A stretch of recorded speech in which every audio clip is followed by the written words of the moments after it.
On en voit quand même beaucoup Bien sûr. des caméras 360. Moi j'en ai croisé même dans les couloirs, des types avec une perche dans le dos, un truc en haut. Qu'est-ce qu'elle a de différent la vôtre? Alors, on n'a pas inventé la vidéo 360 degrés. Ce qu'on a inventé, c'est un moyen qui permet à tout le monde, ma mère, je prends souvent en exemple, la pauvre, c'est un moyen à tout le monde de faire du contenu sphérique à 360 degrés.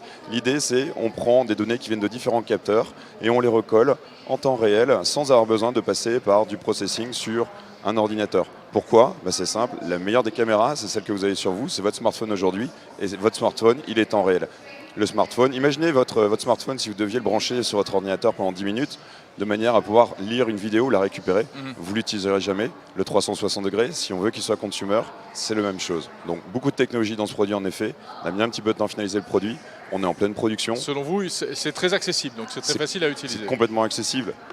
Le produit, on en a là sur le plateau qui est en train de nous filmer. C'est deux boutons, un bouton pour l'allumer, l'autre pour le démarrer. D'accord, dedans il y a une carte mémoire. Une carte mémoire, les mêmes fonctionnalités, je dirais, qu'un produit vidéo standard. Vous allez retrouver 3 microphones, vous allez retrouver du Wi-Fi, vous allez retrouver des optiques, un petit écran, un port USB, une batterie, carte mémoire. Quelques petites spécialités. L'autonomie? Autonomie 1 heure en film continu. Ah, c'est pas énorme quand même. Faites la même chose avec votre GoPro aujourd'hui, donc on est très loin. Et c'est long 2 heures de vidéo. Ouais, c'est vrai. ça c'est tend long, d'avoir un deux peu heures mal, Oui. mal à la tête quand même en 360.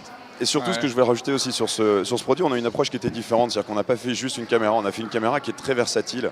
Je vous ai ramené un exemple en fait d'usage. Ah oui, ça c'est exactement le même produit. Ça c'est génial. C'est le même produit, on a juste changé en fait. Alors, attendez, on la voit pas à l'image là. Alors je laisse la montrer. Savoir, Florian, s'il te plaît. Voilà, celle qu'on Voilà, voyait. j'ai peut-être un plan là si c'est possible. Hop, celle que j'ai entre les mains. Voilà. Vous allez tout comprendre, c'est la même, mais c'est la même. Mais je la retourne, je la mets à l'envers. Il y a une douille. Et elle a une douille de lampe, une douille E27 à spectrométrie de masse. C'est la meilleure. Hein. C'est excellente, surtout Elle le existe matin avant le petit déjeuner. Elle existe en baïonnette aussi, je vous rassure. Elle existe aussi en baïonnette. Donc ça sert à quoi? Alors ça sert à quoi? On récupère de l'électricité donc par l'ampoule.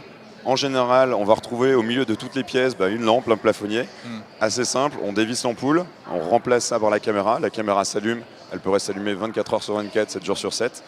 Wi-Fi sur votre connexion internet, et de là, ça part sur le cloud, ça part sur votre smartphone. C'est un D'ailleurs, système... je peux aussi la mettre dans ce sens-là, dans une lampe. On peut la mettre dans ce sens-là, ça fonctionne des deux côtés. Mais ça n'éclaire pas par contre. Ça n'éclaire pas. La lampe est... Enfin voilà. La lampe n'éclaire pas, mais la lampe n'éclaire plus. L'idée en fait de cet usage-là était de dire comment on peut mettre un système de vidéosurveillance très simple à la maison. Je crois qu'il y a un de vos concurrents qui a fait un truc qui éclaire. Enfin bref, parenthèse. C'est très bien, c'est-à-dire que au lieu d'avoir une petite caméra de surveillance chez soi classique qu'on met dans un coin de la pièce et qui va avoir une certaine profondeur, là, l'idée c'est de mettre la caméra de surveillance au milieu d'une pièce. Voilà, tout à fait. Une chambre d'enfant par exemple. Exactement, l'idée c'est de dire vos enfants sont malades ou vous devez vous absenter, vous voulez regarder ce qui se passe à la maison dans une pièce. Vous l'installez, c'est très simple, vous avez juste à visser, vous assurer qu'il y ait du courant qui arrive. Parce que là c'est du stream live. Ça fonctionne. Et là on est dans du stream live. Parce que voilà, votre caméra fait les deux, elle enregistre, mais elle fait du stream live. Exactement, stream live, ça veut dire on recolle toutes les images en temps réel dans la caméra et on les envoie sur le cloud, on les envoie un peu où on veut. J'ai la même qualité en fait que lorsque j'enregistre.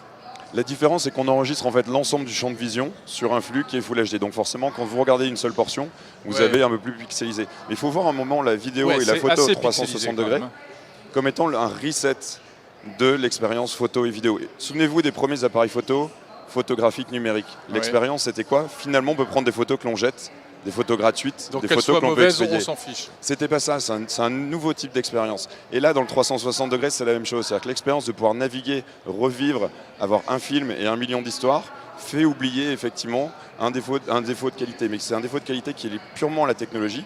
On a fait un reset, on y travaille, c'est plus d'images par seconde, c'est-à-dire plus de pixels également. Il faut tout réinventer. C'est juste le début. Souvenez-vous du numérique, c'est exactement la même chose. Il faut dire qu'il faut tout changer en fait. Il faut changer les capteurs, les processeurs, etc. Exactement. Et on pourra un jour avoir une image en 360 degrés de même qualité que ce qu'on a là en 2D. Venez nous voir au CES l'année prochaine. Voilà, ça sera votre innovation. Beaucoup d'innovations. Comme je vous dis, il y a tout à réinventer. Cette année, on n'a pas fait d'annonce, mais ça ne nous empêche pas de travailler. Cette année, c'était principalement sur un CES Retail. On vit là-dessus, tout le monde est très content de ce que l'on a fait. Vous êtes des pros d'image, effectivement, vous pouvez voir les petits défauts. L'idée, c'est encore une fois, c'est de retrouver ça dans les magasins, dans la distribution sur 2016.